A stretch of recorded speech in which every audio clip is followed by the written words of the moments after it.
हाय दोस्तों, मैं अजय।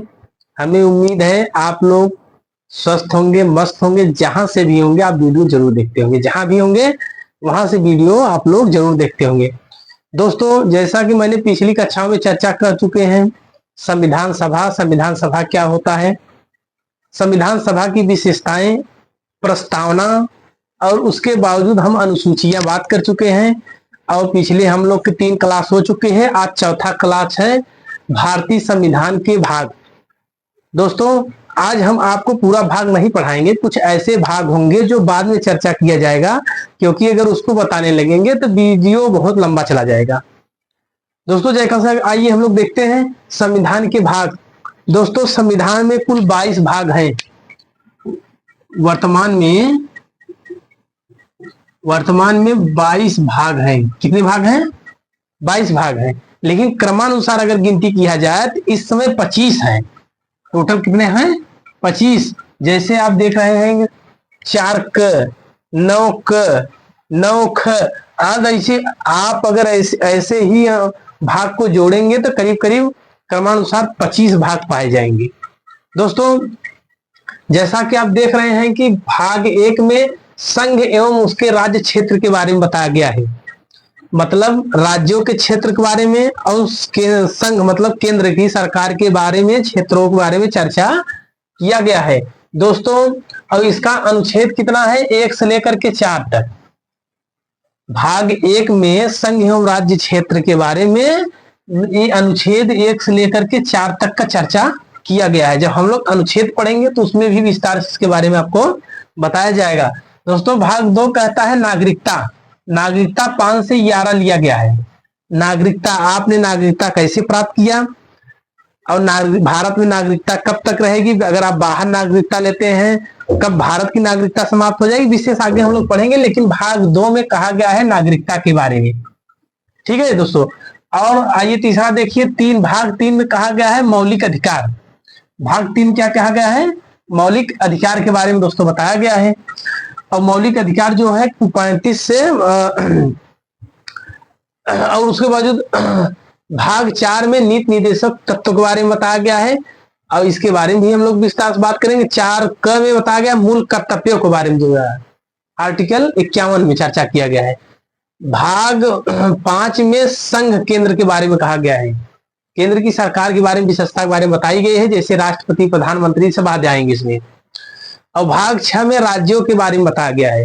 वास्तव में जो भाग 7 है इसको 7वें संविधान संशोधन 1956 में निरस्त कर दिया गया है। दोस्तों, जब हम लोग भाग 8 पढ़ेंगे, संघ राज्य क्षेत्र के बारे में बताया गया है, संघ का क्षेत्र और राज्य के क्षेत्र के बारे में बताया गया है। दोस्तों, जानते होंगे भाग 9 में पंचायती राज व्यवस्था के बारे में बताया गया है, और उसके साथ साथ 9 क जोड़ने पर नगर पालिका। 9 क में, भाग 9 क में नगर पालिका की विशेषताएं बताई गई है। भाग 9 ख में सहकारी समिति के बारे में बताई गई है।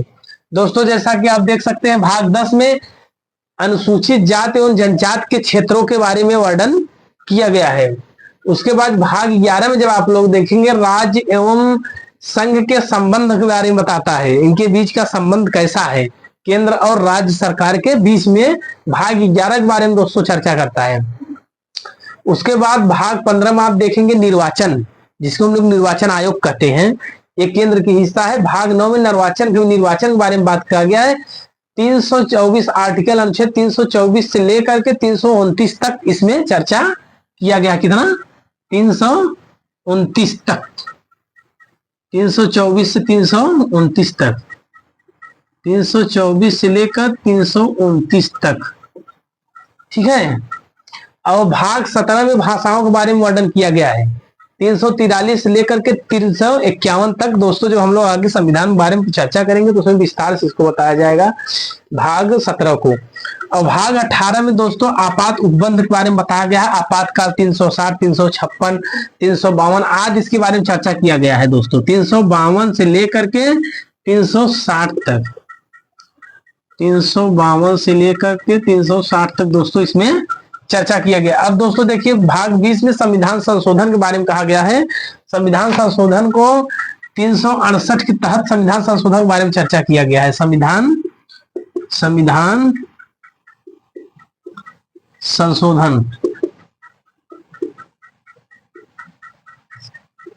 368 के तहत। दोस्तों एक बार और आकर के देख लेते हैं क्रमानुसार।